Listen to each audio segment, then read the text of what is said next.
ከዚሁ ከጥምቀት ነክ ዜና ሳንወጣ የጥምቀት በዓል የዓለም ሀብት በመሆኑ ኢትዮጵያን በሚያስተዋውቅ መልኩ ማክበር አለብን ሲሉ የአዲስ አበባ ከንቲባ አዳነች አቤቤ ተናገሩ። የከተራና የጥምቀት በዓል ሃይማኖታዊ እሴቱን ጠብቆ በድምቀት እንዲከበር ከተማ አስተዳደሩ አስፈላጊውን ቅድመ ዝግጅት ማድረጉንም ገልጸዋል። በጃን ሜዳ የታቦታቱን ማደሪያና ማረፊያ ቦታ የማጽዳት ስነ ስርዓትም ተከናውኗል። ባዘው መኮንን ተጨማሪ አለው።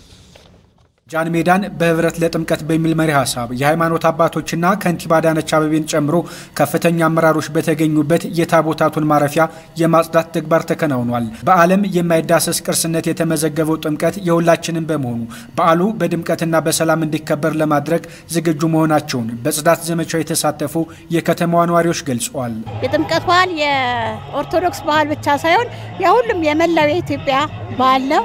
በተቻለ መጠን ሁላችንም ሙስሊምም ክርስቲያንም ሳይል ወተን የምናከብረውና የምንቀበለው በዓል ነው።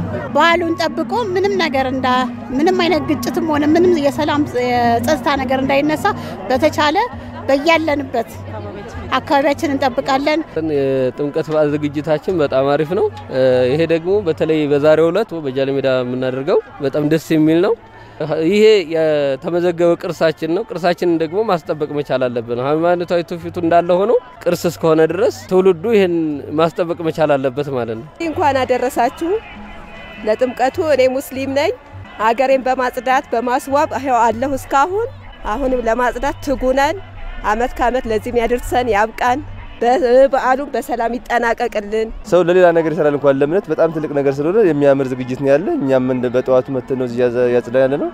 ደስ የሚል ድባብ ነው ያለው ማለት ነው። እኛም እንደምነት ተከታይ ሰላም እንዲሆንልን ፍቅር እንዲሆንልን እየተመኘን ያለ ነው ማለት ነው። ጥምቀት ኢትዮጵያዊነት የሚገለጽበት ሃይማኖታዊ የአደባባይ በዓል መሆኑን የገለጹት የቤተ ክህነት ምክትል ስራ አስኪያጅ ሊቀ አላፍ በላይ መኮንን በዓሉ አንድነትን አጉልቶ እንዲከበር መልእክት አስተላልፈዋል።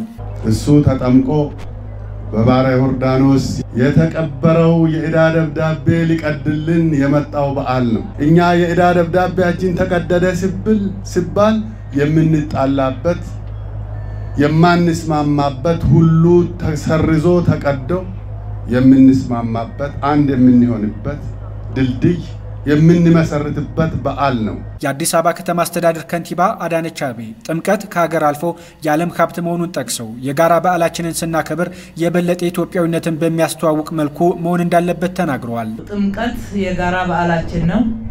ለከተማችን አዲስ አበባ ደግሞ ድምቀትና ውበቷ ነው። በተለይም ጥምቀት ኢትዮጵያውያንን በዓለም ደረጃ ከፍ ያደረገ ያስተዋወቀ ከኛ አልፎ በዓለም ቅርስነት የተመዘገበና የዓለም ሀብት ከመሆኑ የተነሳ ሁላችንም በመንችለው ሁሉ ይሄ በዓል እንዲደምቅ እንዲያምር የበለጠ ኢትዮጵያን እንዲያስተዋውቃት ኢትዮጵያነትን ከፍ እንዲያደርግ አብሮነታችንን በትክክል ለዓለም እውነተኛውን ገጽታ ማሳየት እንዲችል ልንሰራ ይገባል። ከመቼውም በተሻለ ሁኔታ ከፍ ብሎ እንዲከበር ለማድረግ ጥረት አድርገናል።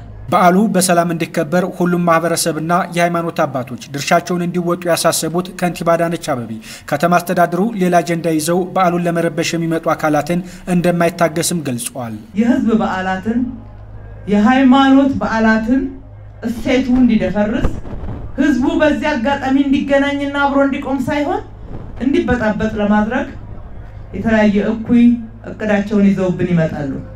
የዘንድሮውንም ጥምቀት እንደለመዱት እንደዚህ አይነት ፍላጎት እንዳላቸው መረጃና ማስረጃዎቻችን ያሳያሉ። በተለይም ደግሞ ኢትዮጵያ ኦርቶዶክስ እምነት ተከታዮች፣ አባቶች፣ መሪዎች፣ ወጣቶች በዛው በተለያየ አገልግሎት የምትሳተፉ ሁሉ በዚህ በዓል እንደዚህ አይነት ምልክት ማሳየት ከምንም በላይ የእምነቱን እሴት ማበላሸት እምነቱን ዝቅ ማድረግ እንደሆነ ልንነቃበት ልናውቅ ይገባል። የታቦታቱን ማረፊያ የማጽዳት ስነ ስርዓት ሲከናወን የተለያዩ ሃይማኖት ተከታይ አባቶች ጃን ሜዳ ላይ ተገኝተው በዓሉ በድምቀትና በሰላም እንዲከበር ምኞታቸውን ገልጸዋል።